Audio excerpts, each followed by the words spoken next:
بەناوی خوای پەروەردگار سڵاوتان لێبێت ئازیزان خۆشحاڵم لە بەرنمەیەکی نوێی لە پشتەوەی ڕووداوەکان پێتان شاد بوومەتەوە بۆی کام ڕۆژ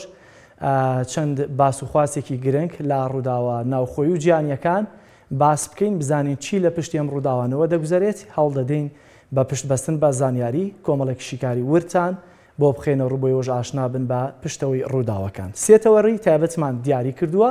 کە بریتین لەمانە. دیارە تەوەری یەکەمیان باس لە دۆسیەی ئاشکراکردنی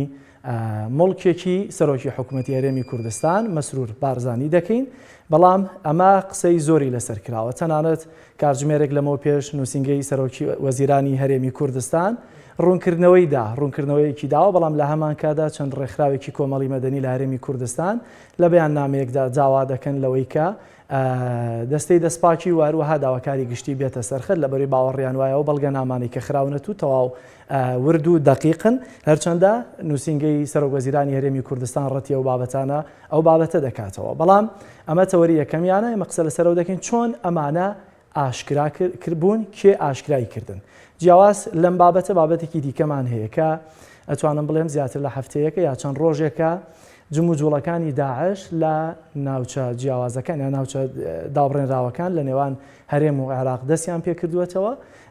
لە کۆی چەند هێرشێک پەلامارێکی چەکدارانی داعش نزیک بە 21 هاوڵاتی و هێزانیەکان و پێشمەرگە شەهید بوون، بەڵام تا ئێستا هیچ لە چەکدارانی داعش دەستگیر نەکراون لەو ناوچانە یاخۆت نەکوژراون. بۆیە کۆمەڵێک پرسیار لەسەر ئەم بابەتە هەیە کە ڕەنگە بابەتەکە زۆر ئاوکێش بێت، هەندێک شیکاریتان بۆ دەکەین لەگەڵمان بن بۆی کە بزانین ئەم ڕووداوانە ئەم جمو جوڵانانە چین لەم کاتەدا سەریان هەڵداوەتەوە لە کاتێکدا هەمولایەک دەزانین کە داعش لە 2014 سەری هەڵدا، دواتر لە کۆتاییەکانی پێم وایە 2017 بوو سەرۆکوەزیرانی ئەو کاتەی عێراق بە فەرمی کۆتایی هاتنی داعشی ئیعلان کرد و پێمان بیرمان نەچێت کۆمەڵێک فەرماندەی سەربازی لە بەرەکانی پێشەوە ئێستا لەو ناوچانەی کە داعش تێدا جوم و جوڵ دەکا کۆمەڵێک لێدوانیان داوە کەمانە پرسیاری زۆر هەڵدەگرن لەگەڵمان بن. تەوەرێکی دیکەمان هەیە باس لە دەرەنجامەکانی سیستەمی پەروەردە دەکەین لە هەرێمی کوردستان بۆی کە بزانین ئایا ئاماری تایبەتان بۆ دەخێنەوە بزانین سیستەمی پەروەردە لە هەرێمی کوردستان بەگشتی چۆنە، کەوە سێتەوەری سەرەکی دەبێت، تایتڵێکی کورد لەسەر تەوەرەکان هەیە پیشانتان دەدەین و دەچینەوە سەر تەوەری یەکەم.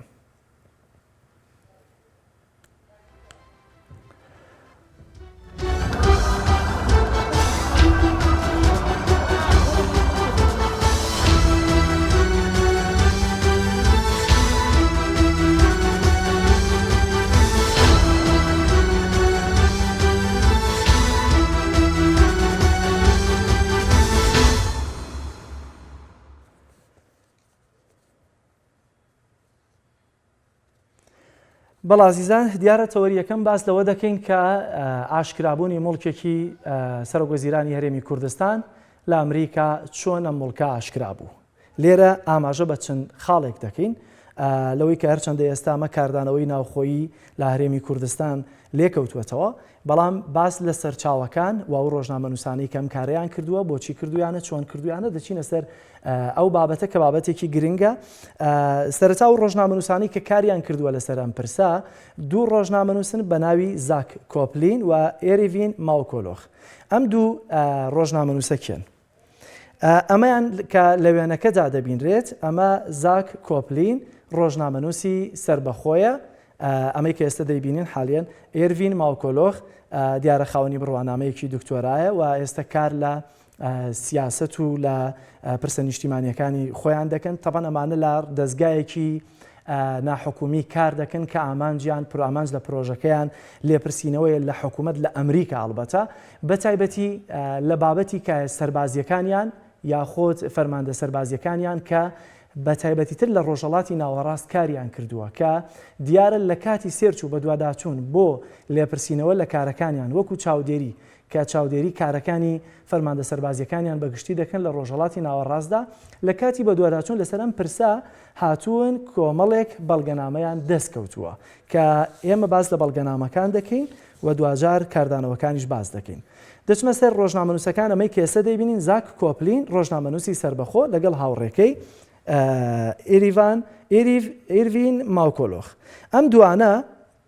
دوو ڕۆژنامەنووسن کە کاریان کردووە لە دەستگایەکی ناحکومی بە ناوی پرۆژەی لێپرسینەوەی حکوومەت. باشە لە ساڵی 1970 ئەم دەستگایە دامەزراوە کە ئەمە مێژوەکەیەتی واگەر هەرکەس لە گوگڵ دەتوانێت سێرچی بۆ بکە بۆەوەی کە ئەمە ببینێت کلەوەی کە چۆن ئەمەیان ئەنجام داوە. دیارە لە کاتی وەک ئاماژەم پێکرد گەڕان و سێرچ بە دوای فەرماندەکانی خۆیانە کە لە ڕۆژهەڵاتی ناوەڕاستکاریان کردووە دەستیان یاوەتە مەلەفێک تەبەنەمە دووەم راپۆرتیانە بڵاوی دەکەن و راپۆرتی پێشویان لە ساڵی 2019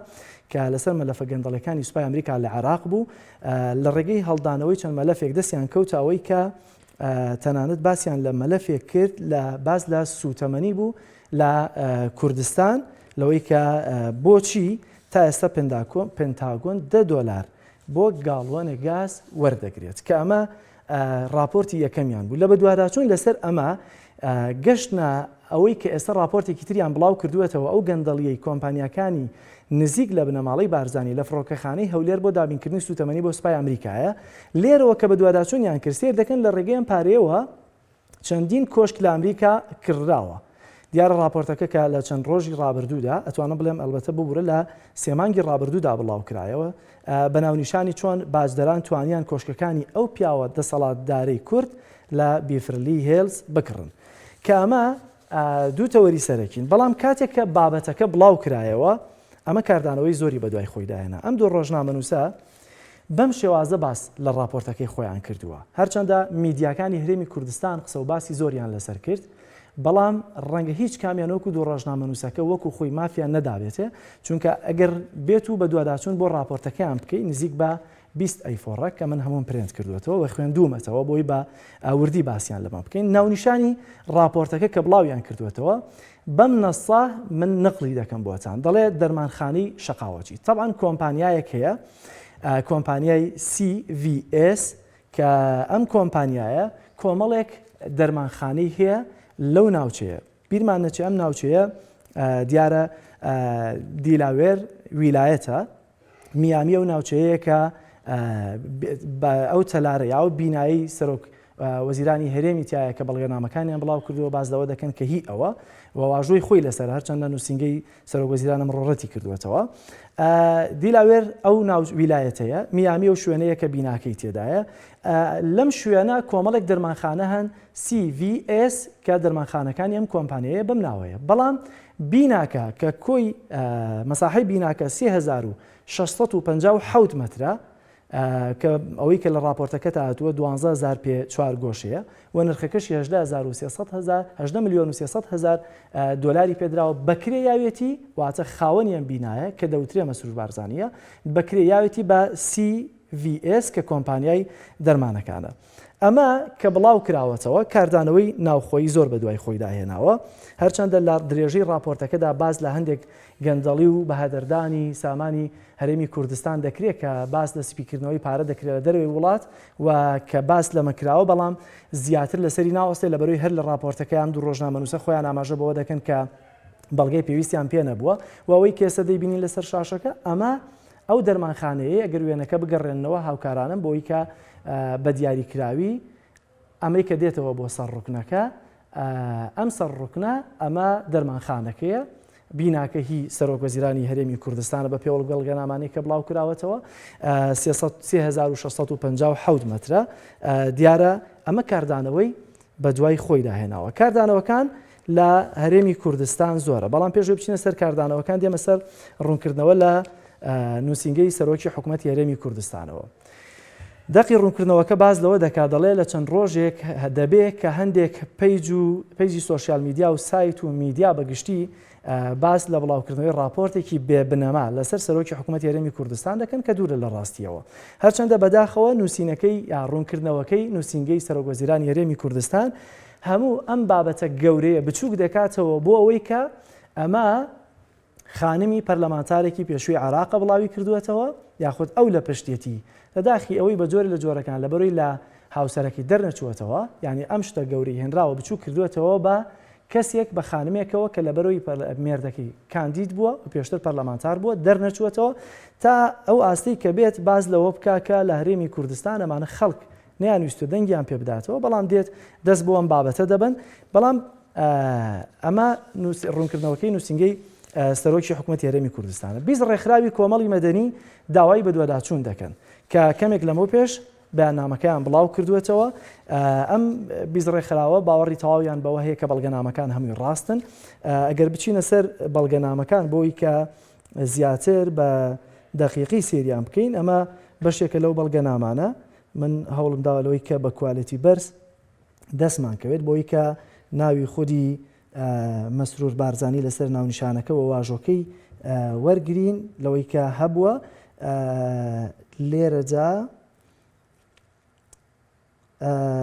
ئەم بەڵگەنامانن کە لەوەی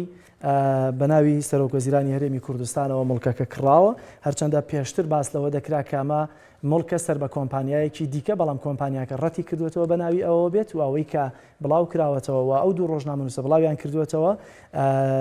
واژۆ و ناوی سەرۆکوەزیرانی هەرێمی کوردستانی لەسەرە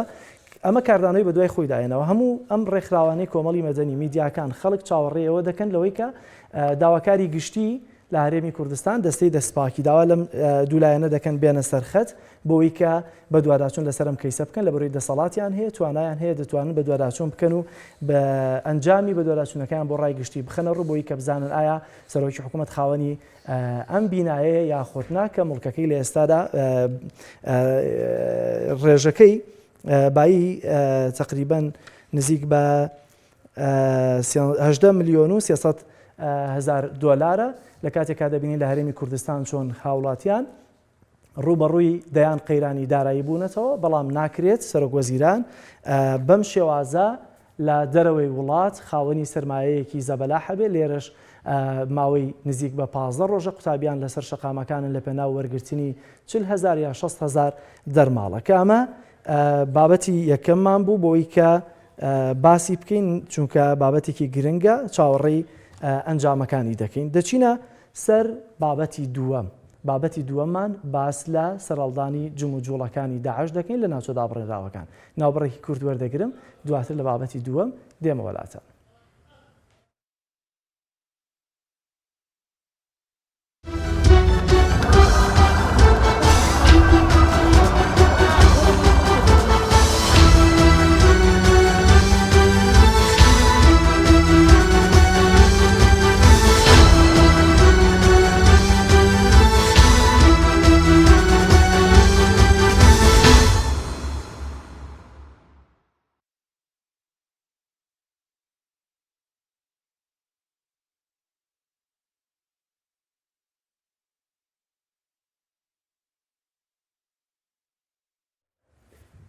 دووبارە سڵاوتان لێبێت با بینە سەرەوەی کە ماوەی هەفتەیەکە جم و جوڵەکانی داعش لە ناوچە دابڕێنراوەکان دەستیان پێکردوێتەوە ئەگەر هەنگاوێک بگەڕێنەوە بۆ پێش جم و جوڵەکان چەند خاڵێک هەیە وەکو پرسیار دەیکەین بزانین ئەمە بۆچی پرسیاری یەکەمیانەوەیە کە بیرمان نەچێت بڕیار وایە لە نێوەڕاستی مانگی دیسەمبر چەند ڕۆژێکی دیکە هێزەکانی ئەمریکا لە عێراق بکشێنەوە هەرچەندە ئەمە ڕەنگە قسەی جیاواز بە دوای خۆیدا بێنێ لەوەی کە باس لەوە دەکرێت هێزەکانی ئەمریکا ڕەنگە چەندها لە عێراق بکشێنەوە لە هەولێر یا لە هەرێمی کوردستان بمێننەوە و لە هەمان کاتە بە پێو سیاسەتەی کە لە ئێستادا بایدن سەرۆکۆماری ئەمریکا هەیەتی نایەوێت لە ڕۆژهەڵاتی ناوەڕاستە ڕاستەوخۆ هێزەکانی شەڕکەر بن بەڵکو دەیەوێت زیاتر پاڵپشتی مادی و سەربازی ئەو گروپ و وڵاتانە دەکەن کە بەرهەڵستکاری نارەکانی ئەمریکان بۆیە لەم ڕۆوە دەیەوێت بێ سیاسەتەکانی خۆی لە ڕۆژهەڵاتی ناوەڕاست درێژە پێ بدە هەر بۆیە بینیمان چۆن لە ئەفغانستان کشایەوە لە بڕیار وایە لە نێوەڕاستی مانگی دیسەمبر چەند ڕۆژێکی دیکە دەکات لە هەرێمی کوردستان یا لە عێراق بەگشتی بکشێتەوە کێ سوودمەند دەبێ یا شاگەشتکە دەبێ بە کشانەوەی هێزەکانی ئەمریکا لە عێراق ئەوەی کە کاری کردووە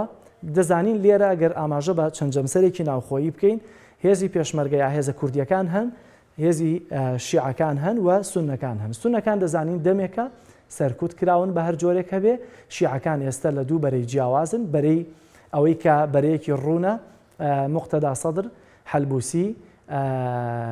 بە تایبەتی توانم بڵێم لایەنی کوردی ئێستا پارتی دیموکراتی کوردستانیان لەگەڵا ئەمانە ئێستا بە جۆرە جۆرەکان لە بەرەیەکن بەشێک لە سونەکانیش لە ڕۆسیاسی و پێکێنانی حکوومەتەکە پشتیوانیان دەکەن. بەڵام جەمسەرێکی دیکە هەیە لە عێراقدا کە هێزەکانی حەشتی شعبین. کاتێک سەرنج دەخێنە سەر حەشتی شعبی دەزانین لە ماوەی ڕابردوودا بە سەربازی بە مەدەنی خۆپیشاندان لە ڕووی پەرلەمانی و بە یاساوە کاریان بۆەوە کردووە کە هێزەکانی ئەمریکا لە عێراق بکشێتەوە. کەواتە گەر بڕیار وادەیەک دیاریکراو بێ بۆ کشانەوەی هێزەکانی ئەمریکا بە دڵنیاییەوە دەبێ هەموو ئەم لایەنانە ئامادەکاری بکەن، یەکێ بۆ بەرگری یەکێ بۆ هێرش بردن. کاتێکە سەیری هێزێک بەپێی ئەو زانیاریانی کە هەیە چەند ڕۆژ پێش ئەوەی کە جموجوڵەکانی داعش لە ناوچە دامڕێنراوەکان دەست پێ بکەنەوە، حەشتی شعبی سێلی وا دەباتە ماسکەری کەیوان، سەربازی کەیوان لە کەرکووک و لە تەلعفەر بڵاوەیان پێ دەکات. تەنانەت ئێستا هەندێک سەرچاوە باز لەوە دەکەن لە تەلعفەر هێندە سەربازی یا هێندە جوندی هێندە حەشتی شعبی زۆرە لە هەندێک شوێن خێمەیان هەڵداوە. کاتێکە حەشتی شعبی ئەم هێزە زۆرەی دێنێتە سەر سنوورەکان بە دوو ئامانج ڕەنگە لێکدانەوەی بۆ بکرێت. ئامانجێکی لەوەیە کە کاتێکە ئەمریکا لە عێراق گەر بکشێتەوە مسەیتەر بێ بەسەر ئەو ناوچە دابڕێنراوانەشدا لەبەرەوەی کە دوو جۆر دەستکەوت لەم ناوچە دابڕێنراوانە بۆ هەموو ئەوانەی کە دەیانوێت دەسەڵاتیان هەبێ دەست ئەکەوێت. دەستکەوتێکیانەوەیە کە ئەو ناوچانە لە خانەقینەوە بیگرێ هەتا کەرکووک، مەخمور، دەشتی نێنەوە، تەلعفەر، شنگال. ئەمە ڕێگەیەکی کۆنی بازرگانیە کە دەمێکە هەیە، ساڵانێکی زووە هەیە و ئەم ڕێگەیە شاڕێگەی بازرگانیە بیرمانە چێ لەو سەردەمەش کە ئەتوانم بڵێم عەبدولئەمیر زەیدی هەبووانەی کە بیریانە ئەم ناوچەیەی گرتبوو بەشێکی باز لەوە دەکرا لەوەی کە لەم ڕێگەیەوە چەک ڕەنگە لە سنووری ئێرانەوە ببرێتە سووریا یاخود ببرێتە لوبنان. واتە ئێرە ڕێگەیەکی گەورەیە بۆی کە بزنس و بازرگانی تێدا بکرێت بە چەک بێ یا هەر کاڵایەکی دیکە بێکە هەندێک لە وڵاتەکان دەبەستێتەوە بێک. بەتایبەت کاتێک نزیکی تەلعفەر و شنگال دەبیتەوە دەگەیتێ سێکوچکەی نێوان تورکیا، عێراق، سووریا کە بۆ تورکیا ئەم ناوچەیە زۆر گرنگەوە. جموجوڵە سەربازیەکان لە سەرەڵدانی داعش لە 2014ەوە تا ئێستا لەوێ کۆتاییان پێ نەهاتووە. پێکدادان لە نێوان تورکیا و پەکەکە، لە نێوان هەندێک جار توانم بڵێ مێزەکانی زێرەڤانی و پەکەکە یاخۆت لەوێ جموجوڵی سەربازی بەگشتی زۆر کراوە. بۆیە ئەوەی کە دێتە ئەسەرم سنوورانە هەمیشە ڕوبەڕووی سەرێشتی سەربازی زۆر دەبێتەوە. کەواتە کاتی حەشتی شعبی دێتە پێشەوە بە دوو ئامانج، یەک کە بتوانێت لە دوای کشانەوەی ئەمریکا لێر ڕۆڵێکی هەبێ، پێگەیەکی جوگرافی بەدەستەوە بێ و لە هەمان کاتە ئەم ناوچەیە خاوەنی نەوتێکی باشە چەندین کێڵگا هەیە کە دواتر بەداتا باس لەوە دەکەین کام لەو کێڵگانە لە دەستی حکوومەتی هەرێمی کوردستانە، چەند بەرمیل نەوت ڕۆژانە دەردەهێنرێت لە کێڵگە نەوتەکاندا و ناچارە لەوەی کە کورد یاخۆت پارتی دیموکراتی کوردستان پارێزگاری لەو ناوچەیە بکە و لە هەمان کاتە بەشێکی ئەم نەوتە دەبرێتە تورکیا. بۆیە تورکیا بەڕاستەخۆیان ڕاستەخۆ دەبێت ئەویش لە مەیدانەکە حزوری هەبێ. بە تایبەتی بیرمانە چێ کە تورکیا داوای یا بە جۆر لە جۆرەکان ویلایەتی مووسڵ بەهی خۆی دەزانێت بۆ هیچ کات نایەوە بکشێتەوە، چ بە پاساوی بوونی داعش بە یاخۆت نا. بینیمان لە 2014 لە سەرەڵدانی داعش بە پاساوی بوونی داعش چۆن زیاتر بارگای لەوێ بەهێز کردووە، بارگا سەربازیەکانی خۆی لەوێ بەهێز کردووە. ئەم وێنەی کە ئێستا دەیبینن شوێنی ئەو چالاکیانەی کە داعش تێدا ئەنجام درراوە، شوێنی بۆمبەکە کە ئەگەر ببینن لەلایەکەوە پێشمەرگە لەلایەکی دیکەوە پێشمەرگەیە. بۆچی دەبێت داعش بتوانێت باسانی لێرە چالاکی ئەنجام بدا یا خۆت بۆچی چالاکیەکان دەستی پێکردەوە پرسیارە جەوەریەکەیە. حەشتی شعبی دێتە ناوچەکە و بۆ بەرهەڵستکاری بەرامبەر بە حەشتی شعبی ئەگەر هاتوو ئەمریکەکان کشانەوە لەو ناوچەیە نفوزی باشتر ببێت ئامادەکاری دەکا و ئەگەر ڕۆشتە هەولێری شواتر لە هەولێر یا لە هەرێمی کوردستان ئەمریکەکان مانەوە ئەو کاتە دەتوانێت زیاتر فشار لەسەر ئەمریکەکان دروست بکە، وەک چۆن لە ساڵانی ڕابردوو لەم 2-3 ساڵی ڕابردوو بە تایبەتی توانیوێتی لە عێراق بەگشتی فشار لەسەر ئەمریکەکان دروست بکە بۆی کە بکشێنەوە لەو ناوچەیە. ڕەنگە باشترین کارتێک بۆ وەستاندنی حەشتی شعبی و لە هەمان کاتدا بە جۆر لە جۆرەکان بینینەوەی هێزەکانی دیکە لەو سەر سنوورە بە پاساوی بوونی داعش دروستکردنەوەی داعش و سەرهەڵدانیەتی. بۆچی دەڵێن دروستکردن؟ لەبەرەوەی فەرماندەیەکی سەربازی یەکێتی بە ئاشکرا باس لەوە دەکات لەوەی کە ئەم داعشانەی کە ئێستا لە قەرەچۆخن پشتیوانی دەکرێن هێنراون کەس بۆی نییە دەستیان بۆ بەرێ. ئەم قسەیە کەم نییە کاتێک زیاتر لێ وردبینەوە. بۆیە باگوێ لە فەرماندە سەربازیەکە بگرین بزین دەڵێکی و دوجار لەسەر قسەکەی و هەندێک شیکاری و زانیاری دیکە بخەینە ڕوو کە ئەویش فەیسەڵ غازی فەرماندەی سەربازی یەکێتی نیشتیمانی کوردستانە لە قەرەچۆخ. باگوێ لێ بگرین. گەورەترین بارەگایان گەورەترین ئەمیرەکان و زۆرترین چەکدارانی داعش لە شاخ قەرەچۆخەوەی بە بەرنامە ینی شوێنیان کرایتەوە ینی شوێنیان لۆ کرایتەوە نییە چەکدارانی داعشێما من چەند جار لە باز دەکەم هەموو جارێ بە حکوومەتی هەرێمی کوردستانم گوتیە بە تەعالفمان گوتیە بە سوپای عێراقمان گوتیە ئێمە لە خۆمان ڕادەبینین ئێمە خەڵکی ناوچەکە لە خۆمان ڕادەبینین من دەتوانم هێزم هەیە دەتوانم پێشمەرگەی خۆم بینم لە شاخی قەرەچۆخ دەریان بکەم بەڵام ئەو هێزەی کە لەسەر شاخی قەرەچۆخ جێگیر کرایە و نەلێ دەگەڕ ئێمە هێزەکانمان بینە سەر شاخی قەرەچۆخ و نەلێ دەگەڕێ پشت لە ینی ناڕاست نەک ناڕاستەخۆ من بە ئەوەی دەزانم ڕاستەخۆ پشتیوانی لە چەکدارانی داعش دەکرێن من خەڵکی ئێمە خەڵکی و ناوچەیە شاخی قەرەچۆخ ملکی ئێمەیە شاخی قەرەچۆخ ملکی ئێمەیە شوێنی باو باپیرانمانە سنووری ئێمەیە بەڵام کە چەکدارانی داعش هێزەکانی یەکەی هەشتای بەرایانی پارتی لێ نەگەڕن ئەمە هێزی خۆمان بینە سەرسیای لە پشتڕە لەسەرەوە لێیان بدەین یان دەوریان بگرین واتای وایە پشتیوانی چەکدارانی داعش دەکەن.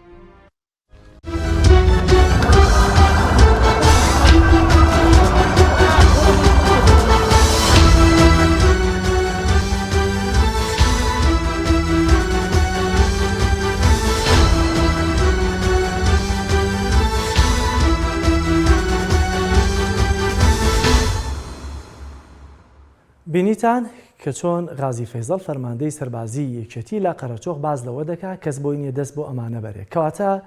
باشە ئەو هەموو وڵاتانەی لە سەرهەڵدانی داعش ئەرز و ئاسمانی ناوچەکەیان تەنی بوو بە تۆپ و تەیارە و هەرچی قواتی سەربازیان هەبوو ئێستا ئەمانە لەکوێن بۆچی کەس بۆی نییە دەستیان بۆ بەرێت تەنانەت ئەو کاتی کە داعش لە شوێنێک سەری هەڵدەدا ئەتوانم بڵێم هێزەکانی پێشمەرگە چاوانی سەر بە یەکێتی بوون یاوانی سەر بە پارتی بوون ڕوبەڕویان دەوەستانەوە دواتر دەیانفرۆشتەوە بە یەکتر ئێستا بۆچی کەس بۆی نییە دەستیان بۆ بەرێ. یەکێک لە پۆستەکانی فەیسەڵ غازی هەیە کە ئەمەوێ ئاماژەی پێ بکەم طبعاً فەیسەڵ غازی لە پۆستەکەیە باز لەوە دەکا بۆچی پاش ئەو هەموو چالاکی کە ئەنجام دراوە داعش واتە دەڵێ لە کۆی نۆ هێرشی داعش 21 هاوڵاتی و لە پێشمەرگە شەهید بوون بەڵام یەک داعش نەکوژراوە. ئەم فەرماندەیە بە ئاشکرا هاوار دەکات لەوەی کە ئەم داعشانەی کە ئێستا لێرەن دەستێک لە پشتیانەوە هەیە بۆیە دەبێ چالاکی بەرامبەریان ئەنجام بدرێت دەبێت خەڵک و لایەنەکان هەڵوێستیان هەبێ بەڵام بە زیاتر بازنەکە فراوانتر بکەین لەوەی کە هۆکارەکەی بۆچی دەگەڕێتەوە. دێنەوە سەر بابەتی ئەوەی کە حەشتی شعبی لە دوای سەرهەڵدانەوەی جموجۆڵەکانی داعش ئەگەر پێشتر سێلی وای لە تەلعفەر و کەیوان و هەبوو ئێستا سێلی وای دیکەی زیاد کردووە لە هەمان کاتا 5,000 ئەمنی حەشتی خۆی لە ناوچەکە بڵاوە پێکردووە کە ئەمە دەرخەری ئەوەی هێز بەرامبەر هێز واتە لەم لاشەوە هێزەکانی پێشمەرگە یا ئەگەر ڕوونتر بڵێم لیوایەکی تایبەتی منسوور بارزانی و لیوایەکی تایبەتی مەسعود بارزانی سەرۆکی پارتی دیموکراتی کوردستان ئێستا لە بناری چیای قەرەچۆخن وەکەوەی کە زانیاریەکان بەدەستمان گەیشتوون واتە هێز لە بەرامبەر هێز براوەتە ناوچەکە بەڵام هیچ کام لەم هێزانە بۆچی پێکدادانیان لەگەڵ داعشدا نییە لە کاتێکدا وەکەوەی کە باز دەکرێت داعشەکان لە مەخمور لە بینی حەشتی شعبی و پێشمەرگە لەو ناوچەیە دەبینرێن یا بینراون بەڵام هیچ چالاکیەکیان دش بە ئەمانە ئەنجام نەدراوە. خاڵێک هەیە لێرەدا بابەتی ڕەنگە نەوت بێت بۆیە دەچمە سەر ئامارێکی نەوت ئەو کێڵگە نەوتیانەی کە لەگەڵ هاتنی داعش کەوتنە دەست حکوومەتی هەرێمی کوردستان لە ساڵی 2014ەوە طبعاً کە داعش سەری هەڵداوە وێستگەی جاستان 2000 بەرمیل ڕۆژانە بەرهەم دەهێنێت لە دەستی حکوومەتی هەرێمی کوردستان ئابووە واتە مافی خۆیەتی لەوەی کە ئێستا بە هاتنی داعش هێز بەرێتە ناوچەکە بۆ پاراستنی ئەم بیرە نەوتانی. خوڕمەڵا 170,000 بەرمیل نەوت ڕۆژانە بەرەمی هەبووە کێڵگەی کۆرمۆر 700,000 بەرمیل ڕۆژانە کێڵگەی سەفیە الحودودی 4,000 بەرمیل ڕۆژانە. بیرمان نەچێت لە 165 نەوتی کێڵگەی خوڕمەڵا دەچێتە تورکیا بۆیە تورکیا ناچارە ڕاستەخۆ یان ناڕاستەوخۆ پارێزگاری لە ئەم نەوتە بکە لە بۆرێنەوتەکانی بکە لەوەی کە دەچنە ناو سنووری تورکیا و لە هەمان کاتدا تورکیا ماف بەخۆی دەدا لەوەی کە دەڵێت تا ویلایەتی مووسڵ زۆر جار لەوەی کە ئەمە سەر بە دەوڵەتی عوسمانیە باس لەوە دەکرێت لەوەی کە بیەوەی بیخاتەوە ژێر سڵتەی خۆی. هەمووەمانە تا چەند پەیوەستن بە پێکێنانی حکوومەتی نوێی عێراق کە دیارەوە کاماژەم پێکرد حکوومەتی نوێی عێراق ئێستا ئەو بەرەیی کە ڕوونە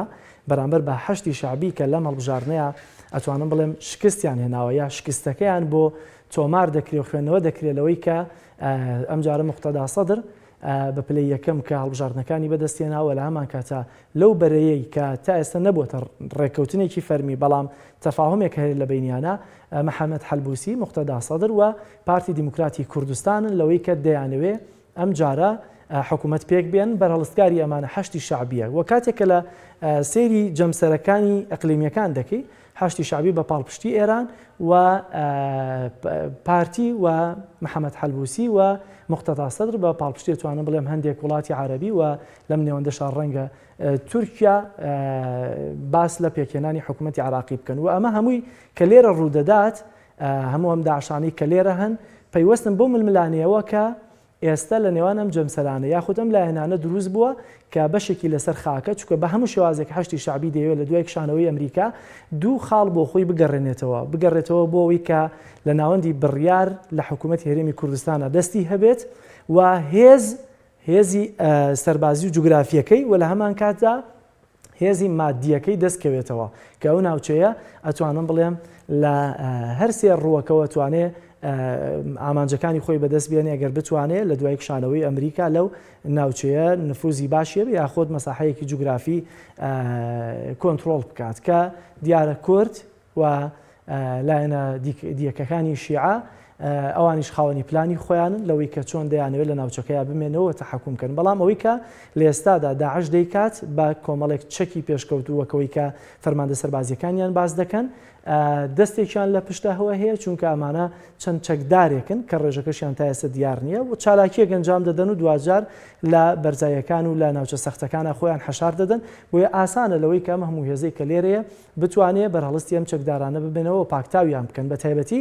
لەوەی کە سەردانی مستەفا کازمی شتێکم کە لە بیر چوو لەوەی کە لە جەمسەرەکەی موقتەدا سەدر محەممەد حەلبوسی و پارتی مستەفا کازمی هەیە بۆیە کاتێک کە مستەفا کازمی لە دوو ڕۆژی ڕابردوو سەردانی هەرێمی کوردستان دەکات و بە تایبەتی هەولێر بینیمان چۆن پێشوازی لێکراوە تەنانەت بەرپرسانی هەرێمی کوردستان چۆن لەگەڵ یا سەردانی ناوچەکان دەکەن و مستەفا کازمی بە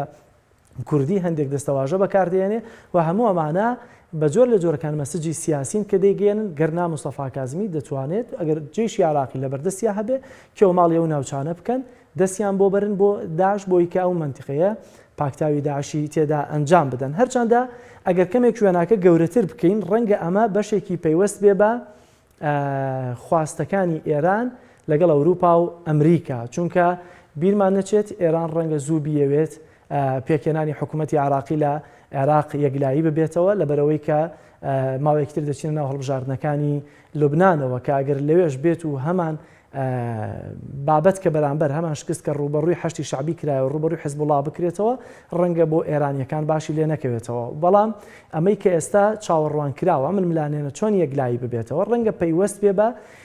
کۆبوونەوەی ڤێنای نێوان ئێرانیەکان و ئەوروپیەکان و ئەمریکیەکان کە وەک ئەوەی کە باس دەکەن لە کۆبوونەوەی هێنی ڕابردوودا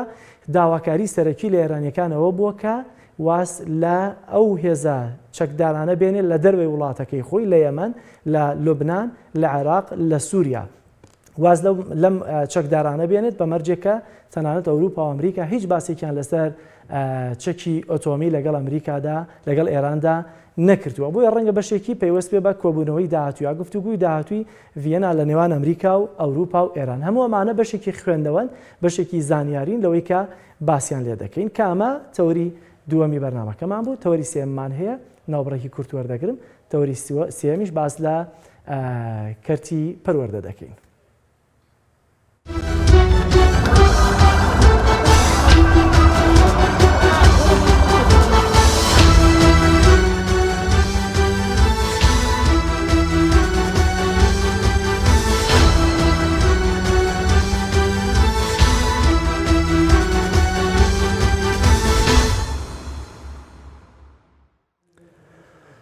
بەڵا عزیزان دەچینە سەر ئامار و دەرەنجامەکانی سیستەمی پەروەردە لە هەرێمی کوردستان کە زۆر لەسەر یا بەرنامەی پێشوو لەسەر خوێندنی باڵا بوو لەسەر ئاماری قوتابیان و بەشە ناوخۆیی و هەموو ئەمانە بەڵام دەبینین سیستەمی پەروەردەی ئێمە لە هەرچەندە نازانین سیستەمی سویدیە یاخۆچی بەڵامەوەی لە واقعدا دەیبینین کۆمەڵێک من ئامارم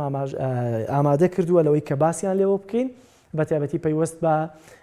قەیرانی دارایی و پێوەست بە هەموو داتایانەی لە قوتابخانە و مامۆستا و قوتابیەکاندا هەمانە. دەچمە سەر لاپەڕەی یەکەم لەوەی کە ئامار و دەرەنجامی سیستەمی پەروەردە. ئێمە لە هەرێمی کوردستان ئەمساڵ 180,000 قوتابیمان هەیە. 180,000 قوتابیمان هەیە لە هەرێمی کوردستان. 128,000 مامۆستامان هەیە. 180,000 قوتابیەکە لە 6,800 قوتابخانە جێکراونەتەوە. 128,000 مامۆستاکەشمان 21,000 مامۆستای وانەبێژمانەیە کە تا ئێستا گرفتەکەیان بۆ چارەسەر نەکراوە لەوەی کە ماوەیەکە لەسەر جادە بوونەوانیش بۆەوەی کە ببنە مامۆستای فەرمی هەرچەندە بەشێک لە بودجەیەکی مەختوعیان بۆ دیاری کرا ماوەیەک ڕەتیان کردوێتەوە بەڵام هێشتا چارەنووسیان مامۆستایانە ژێگلایی نەکراوەتەوە. لە کۆی 128,000 مامۆستاکە 154یان لە ڕەگەزی هێمن واتە ئافرەتن مامۆستای ئافرەتن 146یان مامۆستای پیاون. ئەچمە سەر بابەتی دووەم لە ئەو قوتابیانەی کە هەمان بوو لە 180,000 قوتابی 9,000 قوتابی خاوەن پێداویستی تایبەتمان هەیە لە هەرێمی کوردستان کە 880 قوتابیان نابینان کە بەداخەوە ئەوانش گرفتێکیان هەیە لەوەی کە ناتوانن لە هەندێک باش لە زانکۆکان درێژە بە خوێندن بدەن سەر ڕای ئەو هەموو گرفتەی کە ڕۆژانە لەناو قوتابخانەکاندانە لە یەکی بنەڕەتیەوە هەتا 12 ئامادەی گرفتیان بۆ دروستە بێ و ڕێگەچاری یاوەی کە بەدەمیان و ڕۆشتمن زۆر کەم بووە لە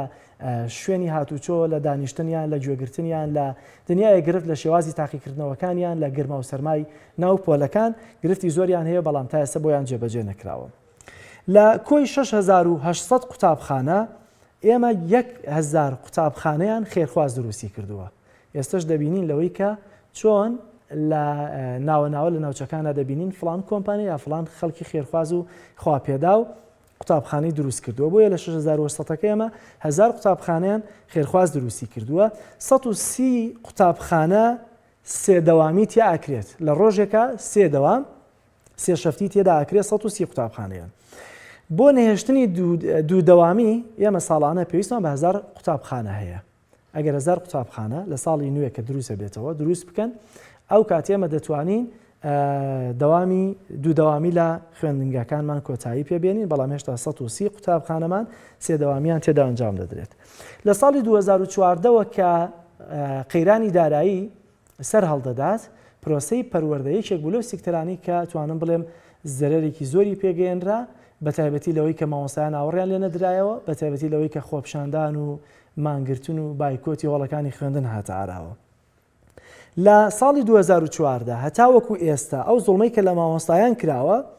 44 موچەیان بە لێبڕینی 175 یان 121 پێدراوە 44 موچەیان. 12 موچە حکوومەتی هەرێمی کوردستان قەرزاری مامۆستایانە کە تا ئێستا 12 موچەی نەداوەتەوە بە مامۆستایان.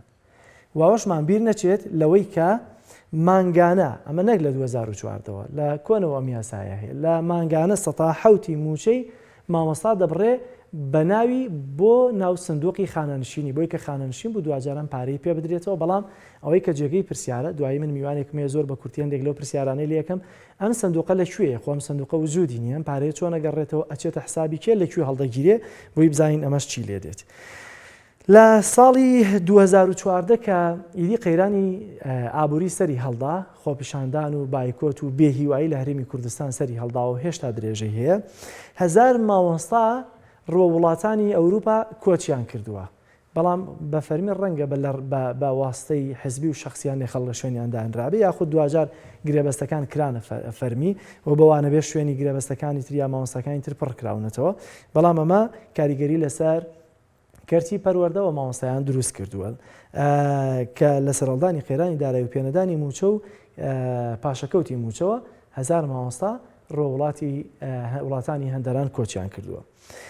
هەر لە ساڵی 2014 دەستپێکردنی ناڕزایی و خۆپشاندانەکان بە بیرمانە لەوەی کە بایکۆتی هۆڵەکانی خوێندن دەکرا لەسەر شەقامەکان گردبوونەوە ساز دەکرا بە تایبەتی لە سلێمانی و لە هەولێر بینیمان چۆن سوکایەتی بە مامۆستا کرا لە هەولێر شەق لە مامۆستایەکی بەتەمەندرا لەلایەن هێزەمنیەکانی پارتی دیموکراتی کوردستانەوە. جیاواز لەمە بیرمانە یەکێک لەوانەی کە سمبولی ئازادیە لە بادینان لەوەی کە بینیمان چۆن مامۆستایانمان لەوێ دەستگیر کران بۆ یەکۆی گشتی ئەو مامۆستایانی بە دەستگیرکردن لێدان و هەڕەشە و چاسوورکردنەوە ئەزیەت و ئازار دراون 150 مامۆستا تا ئێستا سزا دراون بە شێوازە جۆراوجۆرەکان تا ئاستی دەستگیرکردن. لە 16 ئۆکتۆبەر کە کارەساتێک بوو بەسەر کەرکووک و ناوچە دابڕێنراوەکان هێنرا و ئێستش ئەو گرفتی خوێندنەی کە لە ناوچە دابڕێنراوەکان هەیە چارەسەر نەکراوە و حکوومەتی یاریمی کوردستان نەیتوانیوە چارەسەری بکە هەم گرفتی قوتابیەکان و هەم گرفتی مامۆستایەکان لەبەرەوەی بانێکە و دوو هەوا لەوێ هەوایەکی هی بەغدای هەوایەکی هەرێمی کوردستان و کەرکووک گیرۆدێم دوانە بووە هەرچەند داوانەی ڕەنگە گەرسەر بە حکوومەتی عراقی بن لە خوێندن لە موچەکانیان قازانجیان بێت بەڵام ئەوانەی کە لەسەر سەر بە حکوومەتی هەرێمن بە زەرەریانە بۆیە 2000 قوتابی لە ناوچە دابڕێنراوەکان وازیان لە خوێندنی کوردی هێناوە چوونەتە سەر خوێندنی عەرەبی کە ئەمە جێگەی هەڵوێستە لەسەرکردنە بۆ بەرپرسانی پەروەردە دەبێت لەمە بپرسنەوە. لە ساڵی 2019ەوە کە کۆرۆنا سەری هەڵداوە بە تایبەتی لە تازەترین بابەتیش لەوەی کە دەڵێن دەبێت ئەوانەی کە موچەخۆرن لە دام و دەستگا جیاوازەکان ئەفشاریان بۆ بن دەبێت ڤاکسین بکەن ئەو کات موچەیان پێ دەدرێت کە مە بابەتێک کە پێشتریش تاوتوێکراوە لە میدیاکاندا. لە ساڵی 2019ەوە 200 مامۆستا بەپێی داتاکان بە کۆرۆنا گیانیان لەدەستداوە لەم 200 60 مامۆستایان لە پارێزگای هەولێر بوون 140 مامۆستاشیان لە پارێزگای سلێمانی هەڵەبجە دوهۆک و بەشێک ئەوانی کە مامۆستایانی سەربا خوێندنە کوردیەکان بوون لە کەرکووک. بەگشتی 120 مامۆستایان تا ئێستا ڤاکسینیان وەرگرتووە کە ئەمە داتایەکی کورت بوو لەسەر ئاستا گشتیەکەی کەرتی پەروەردە. من میوانێکم دەبێت لە کەرکووکەوە بەڕێز مامۆستا ئەحمەد کەرکووکی شارەزا لە پرۆسەی پەروەردە دەمەوێت پرسیاری ئەوەی لێ بکەم بزانم کەرتی پەروەردە بە ماڕاستەیە و بەم شێوازە بەرەوکوێ هەنگاو دەنێ. مامۆستا زۆر سپاس بۆەوە دەرفەتە دەمەوێت بزانم ئامارەکانت ئەگەر چاو لێ بوو چیمان پێ دەڵێن بە تایبەت لە دوای 2014ەوە چه جۆرە سیستەمێکی ئێمە پەروەردەیمان هەیە ئێستا لە هەرێمی کوردستان چکە زۆر جار دەبیستین یا دەڵێن سیستەمی پەروەردەیمە سیستەمی سویدیە.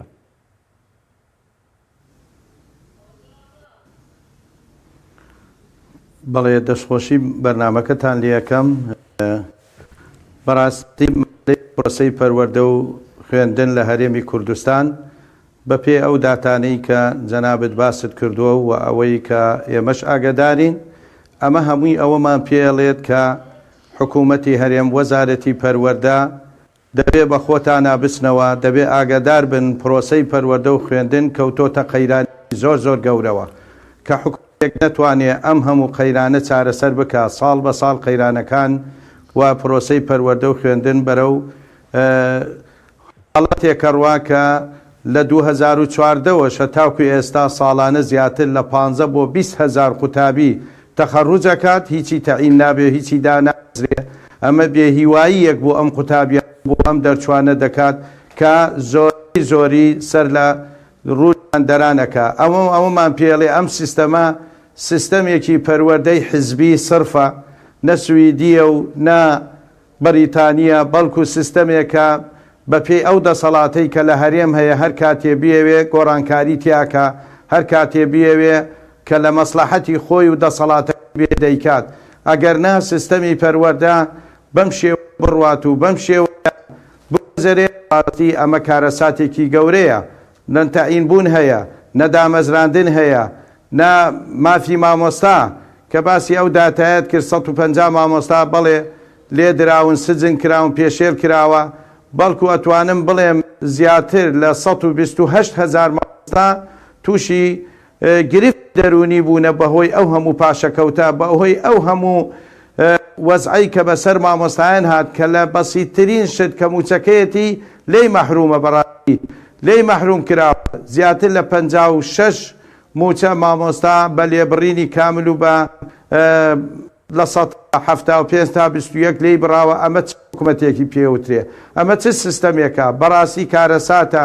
بەم شێوەیە بەڕاستی پرۆسەی پەروەردە ناڕواتە ڕێوە. هەر مەسەلەی بینایی خوێندنەوە کە ئێمە ساڵانە پێویستیمان بە 100 قوتابخانە هەیە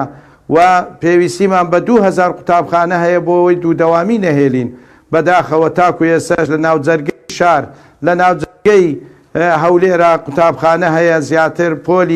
پۆلەکەی 90 قوتابی هەیە کە قوتابخانەیەکی نمونەی لە هەولێرە و سەر بە حکومەتە. ئەمەمان پێڵێت ئەمە ئەوەمان پێڵێ بەڕاستی حکومەتی هەرێم پلانی استراتیجی نییە، پلانی کورتخانی نییە، بەڵکو پلان و هەممی ئەوەیە کە چۆن بتوانێت خۆیان تێر بکەن لە داهاتی نەوتە لەو هەموو داهاتەیە کە هەموو پێوەرەکان و هەموو داتاکان پێمانەڵێ حکومەت ئەتوانێ زیاتر لە موچەیە بتا، حکومەت دەتوانێت پاشەکەوتەکە بگەڕێنێتەوە. بەڵام بەداخەوە چونکە لەلایەن حکومەت ئەولەویات پرۆسەی پەروەردە و خوێندن و فێربوون نییە، بۆیە وەزعەکە وای لێ هاتووە. ئەولەویات لای خۆی لا حکومەت ئەوەیە کە دەسەڵاتی بەهێز بکە کە بتوانێ بەڕاستی پرۆسەی پەروەردە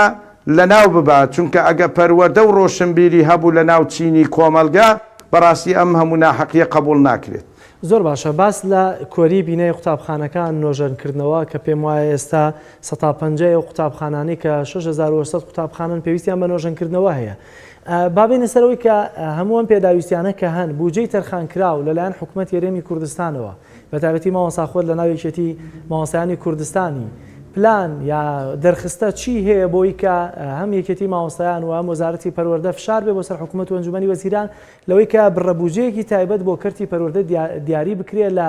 نۆژەنکردنەوەی قوتابخانەکانەوە بگرێت تا پەرەپێدانی هەندێک بابەت، چونکە ئێستاش ئەتوانم بڵێم ڕێژەیەکی زۆر لە قوتابخانەکان ئەسەن خاوەنی تاقیگەنین، یعنی ماوەستا ناچارە لە گیرفانی خۆی سەرفکە لە باوکی تەلەبەکە وەرەگرێ وەکو هاوکاری و داواکاری و خێرخوازی، ینی پشت بە کارە خێرخوازیەکانی دایک و باوکان دەبەستن لەوەی کە بچووکترین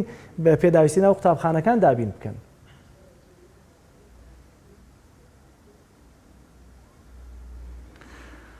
بەڵێ ئێمە وەکو یەکێتی مامۆسایان وەکو وەزارەت پەروەردە ئێمە هەر لە بیدایەتەوە کە لە 2012ەوە کە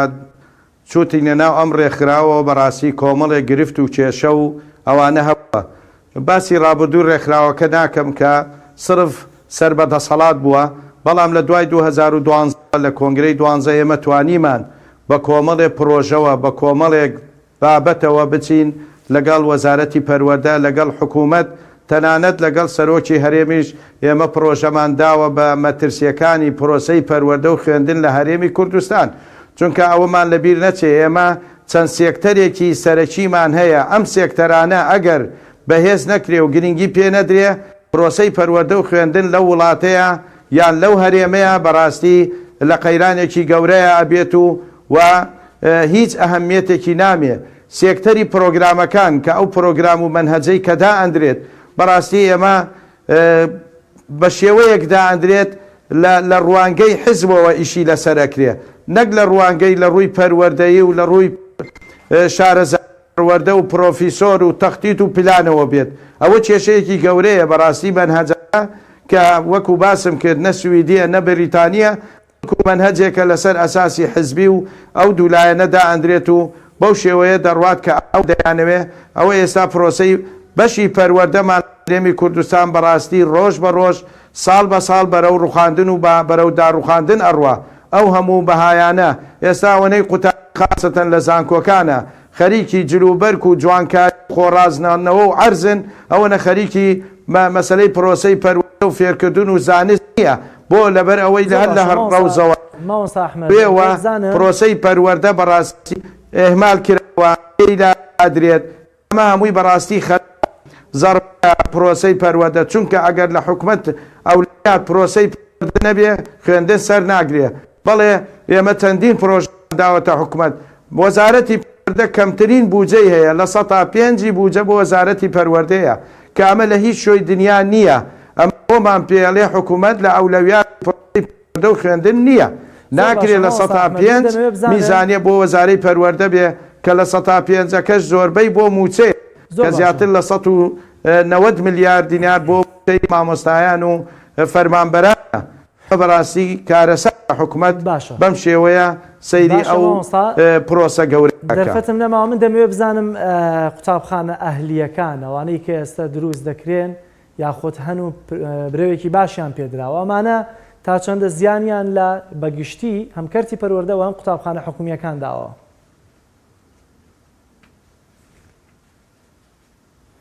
طبعاً قوتابخانە ئەهلیەکان و زانکۆ ئەهلیەکان ئێستا حکوومەت زیاتر برەو بەوەدات لەبەرەوەی بەرپرسی ئەو زانکۆیان کوڕی بەرپرسە یان مەسئولە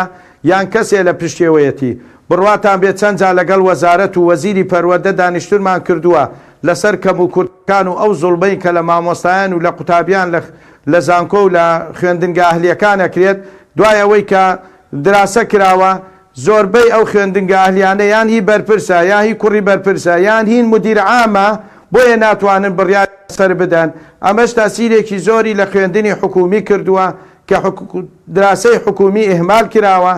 جۆ خراوە گرنگی بەوەی ئەدرێت وە زیاتر مەسەلەی تیجارەتیشە نەک مەسەلەی خوێندنەوەوانە. بۆیە بەڕاستی ئەم گرفتانە ئەگەر حکوومەتی هەرێم بۆردێکی بێت بۆردێک و سنتەرێکی استراتیجی نەبێ کە سەر بە ئەنجومەنی وەزیران بێت و کۆنفرانسێک ئامادە نەکرێت دەست لەسەر برینەکاندا نەدرێت کارەساتی گەورە لە پەروەردە و خوێندن ئەبێ و ئەو قوتابیانەی دەرەچن کەسی نەخدەوارن بەڵکو بە شەهادەکەیان هەیە. ئەنجا لە سێکتەری مامۆستایەک کێشەکان مامۆستا کێشەی قوتابی پرۆگرام ژینگەی قوتابخانە دایک و باوک فەلسەفەی پەروەردە یاسای وەزارەت ئەمانە دەبێ هەمووی چاوی پێبخشێنێ ناوچە دابێنراوەکان کە ئێستا هیچ دەسەڵاتی حکوومەتی هەرێم و وەزارەتی پەروەردە لە ڕێنمایی و لە تاقیکردنەوە لە بڕیارەکان نەماوە تەنها ئەو موچێ کە بەو شێوەیە ئادرێت بە مامۆستایانی ناوچە دابێنراوەکان دەسەڵات حکوومەتی هەرێمە مەرکەزە باشترین شتەوەی ئەو مامۆستایانە و وەزە ئەو پەڕێوبەرە بچێتەوە سەر حکوومەتی عێراق کە حەق و مافی خۆیانە و حکوومەتی هەرێمیش دەبێت چاو بە پرۆسەی پەروەردە بخێن بگیرێ بە زووترین کات کۆنفرانسێکی پەروەردەیی و ئەولەویاتی پرۆسەی پەروەردە بێ چونکە کارەساتە ئێستا دیاردەی وا لە قوتابخانەکان ڕوویدا بەڕاستی هی ئەوە نییە داهاجارێکی تر پرۆسەی پەروەردە لە هەرێمی کوردستان بەو شێوەیە سەرهەڵ بداتەوە بگاتە ئاستی 1970 کاتی حکوومەتی بەعس. زۆر بە کورتی مامۆستا ئەحمەد چی لە پشتەوەی ئەمەیە کە ئێستا کەرتی پەروەردە بەم کارەساتە براوە کێ لە پشتێتی چی لە پشتی ئەمەوەیەوە کێ دەستکەوتی دەسەکەوێت لەوەی کە کەرتی پەروەردە بەم شێوازەی لێبێت؟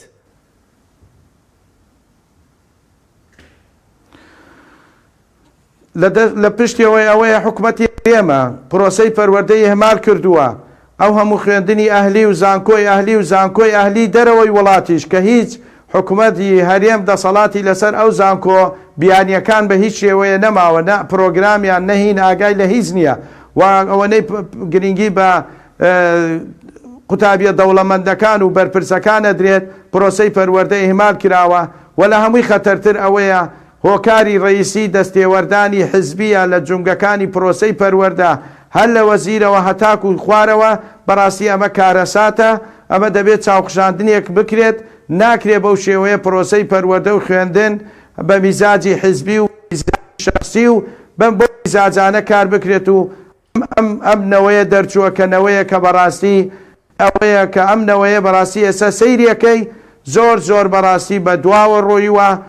زۆر پاش کەوتووە تەنانەت هەندێکەیە لە قوڵاقی متەوەستە و سەرەوەی متەوەستە هەندێک وشەی کوردیش هەر نازانێ ئێستا دژایەتیەکی زۆری وشەی کوردی ئەکرێ و هەروەها پەروەردەی ئیسلامی ئەکرێت و هەروەها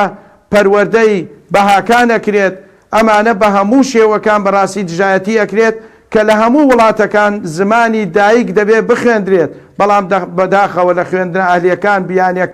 ئەوانەی هێمار کراوە تەنانەت لە 6 ئامادەیش حکوومەت سەرپشکە کاوەزارەتی پەروەردە کە ئایا قوتابی خوێندنی کوردی نمرەکەی بۆ حیساب بێ یان نا زمانی عەرەبی حیساب بێ یان نا ئەمە کارەساتە بەڕاستی. زۆر سپاس مامۆستا ئەحمەد سپاس لەوەی کە لە کەرکووکەوە لەگەڵ مابووی سپاس بۆ ڕوونکردنەوە زانیاریەکانت. بەڵازیزان ئەمەی کە بینیتان بابەتی سێ مامون باز لە ئاکامەکانی کەرتی پەروەردە و کۆمەڵێک داتامان بۆ خستنە ڕوو کە داتای گشتی بوون لە کاتێکدا لە بەرامبەر ئەم داتایانەکە هەمویان حکومی بوون کۆمەڵێک داتای کەرتی تایبەتی پەروەردەشمان هەیە کەەوە کاماژەی پێکرد بەشێکی ئەم پەخستنەی کەرتی گشتیە یا حکومیە دەچێتەوە گیرفانی کەرتە تایبەتەکە کە کۆمەڵێک خەڵکیدا سوودمان دەبن. بڕگە و بابەتەکانی یاسیەتەوەری سەرەکیەم ڕۆشن پێشکەشکردن سپاس بۆی بینەری لە پشتی ڕووداوەکانەوە بوون تا هەفتەی داهاتوو پێتان دەگەمەوە بەخوای گەڕە مێرەبانتان ئەسپێرم خواتان لەگەڵ.